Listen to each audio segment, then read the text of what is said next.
گول میز کانفرنس میں علامہ محمد اقبال نے پھر سے الگ ریاست کا مطالبہ سب کے سامنے رکھا، مگر کانگریس برے صغیر کی تقسیم کے کسی فارمولے پر بھی راضی نہیں ہوتی۔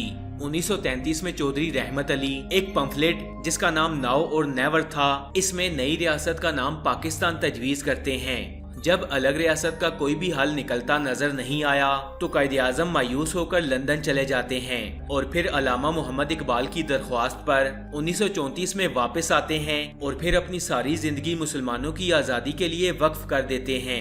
1937 میں عام انتخابات منعقد ہوتے ہیں جس میں کانگریس 1585 نشستوں میں سے 707 نشستیں جیت جاتی ہے، جبکہ مسلم لیگ کے حصے میں صرف 106 نشستیں آتی ہیں۔ اس الیکشن کے بعد کانگریس حکومت بناتی ہے اور مسلمان ایک بار پھر سے اپنے حقوق سے محروم ہو جاتے ہیں۔ چنانچہ 1939 میں جب یہ کانگریسی وزارتیں ختم ہوتی ہیں تو مسلم لیگ یوم نجات مناتی ہے۔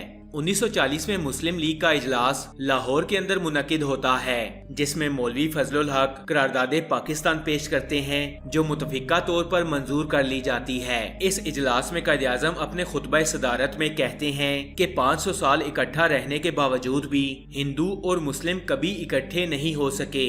ہندو اور مسلم دو الگ الگ قومیں ہیں اور یہیں سے دو قومی نظریے کی بنیاد رکھی گئی۔ اس کے بعد پاکستان کا مطالبہ زور پکڑنا شروع کر دیتا ہے اور تحریک پاکستان عروج پر پہنچ جاتی ہے۔ مسلمان الگ وطن کے مطالبے کے لیے مختلف قسم کی تحریکوں کا آغاز کر دیتے ہیں، مگر ہندو اور سکھ تقسیم کی شدید مخالفت کرتے ہیں۔ اسی دوران مذہبی فسادات عروج پر پہنچ جاتے ہیں اور 1200 سال اکٹھے رہنے والے لوگ ایک دوسرے کے گلے کاٹنا شروع کر دیتے ہیں۔ 1942 میں کرپس مشن برے صغیر آتا ہے، مگر گاندھی اور قائد اعظم دونوں اس مشن کی تجویز کو مکمل طور پر مسترد کر دیتے ہیں۔ 1944 میں ایک معقولیت پسند کانگریسی رہنما راج گوپال اچاری مسلمانوں کے الگ وطن کے مطالبے کو تسلیم کر لیتے ہیں۔ گاندھی جی متحدہ ہندوستان پر اڑ جاتے ہیں، جبکہ قائد اعظم الگ وطن کا مطالبہ جاری رکھتے ہیں۔ اب ہندوؤں اور مسلمانوں کے راستے واضح طور پر الگ الگ ہو چکے ہیں۔ 1945 میں وائسرائے ماؤنٹ بیٹن شملہ میں رہنے والے رہنماؤں کی کانفرنس طلب کرتا ہے۔ جواہر لال نہرو ہندوؤں کی نمائندگی کرتے ہیں، ستارہ سنگھ سکھوں کی نمائندگی کرتے ہیں اور یہ دونوں تقسیم کے کسی فارمولے پر بھی تیار نہیں ہیں۔ قائد اعظم مسلمانوں کی نمائندگی کرنے آئے ہیں اور یہ مسلمانوں کی الگ ریاست کے علاوہ کسی بھی سمجھوتے کو ماننے کے لیے تیار نہیں ہیں۔ اس کانگریس میں مسلم وزراء کی نمائندگی پر کانگریس اور مسلم لیگ میں زبردست اختلاف ہو جاتا ہے اور ویور پلان بھی بری طرح ناکام ہو جاتا ہے۔ کانگریس اور لارڈ ویول قائد اعظم کو اس کانفرنس کی ناکامی کا ذمہ دار ٹھہراتے ہیں۔ ویور پلان کی ناکامی کے بعد لارڈ ویول عام انتخابات کا اعلان کرتے ہیں۔ کانگریس متحدہ ہندوستان اور مسلم لیگ پاکستان کے مطالبے کے ساتھ میدان میں اترتی ہے۔ دونوں جماعتیں الیکشن کی مہم میں خوب جان لڑاتی ہیں اور یہ انتخابات جداگانہ طریقے پر منعقد ہوتے ہیں۔ پورے برے صغیر میں مسلمانوں کے لیے اسمبلی کی 30 سیٹیں مخصوص تھیں۔ مسلم لیگ یہ 30 کی 30 سیٹیں جیت جاتی ہے۔ صوبائی اسمبلی کے انتخابات میں بھی مسلم لیگ نے دوسری جماعتوں کو شکست سے دوچار کیا۔ 1945 اور 46 کے عام انتخابات قائد اعظم کے موقف کی تائید کرتے ہیں اور اب پاکستان کے قیام کی راہ ہموار ہو جاتی ہے۔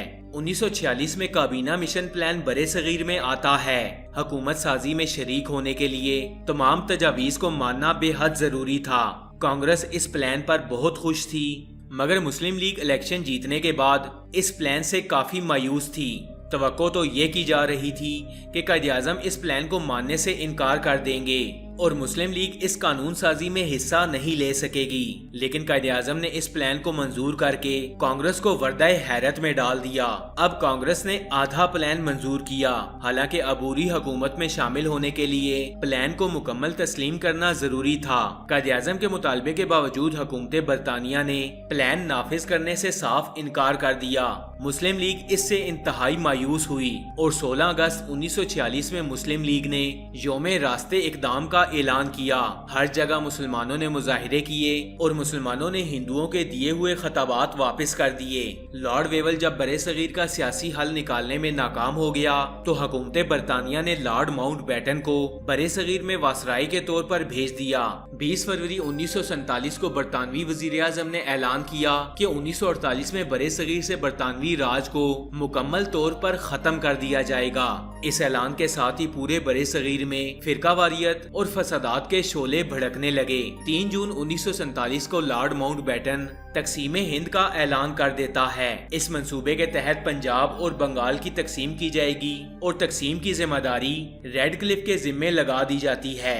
ریڈ کلف انتہائی متنازع تقسیم کرتا ہے اور نئے بننے والے ملک میں دشمنی کی بنیاد ڈال دیتا ہے۔ حالانکہ برطانوی حکومت نے 1948 میں برطانوی راج ختم کرنے کا کہا تھا، مگر حکومت برطانیہ نے 14 اگست 1947 کو پاکستان اور 15 اگست 1947 کو بھارت کو آزاد کر دیا۔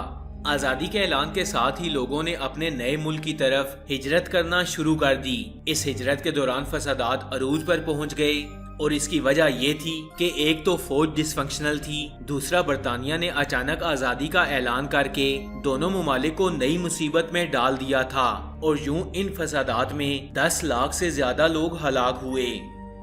فرینڈز، یہ کہانی تھی برصغیر پر برطانیہ کے قبضے سے لے کر پاکستان بننے تک کی۔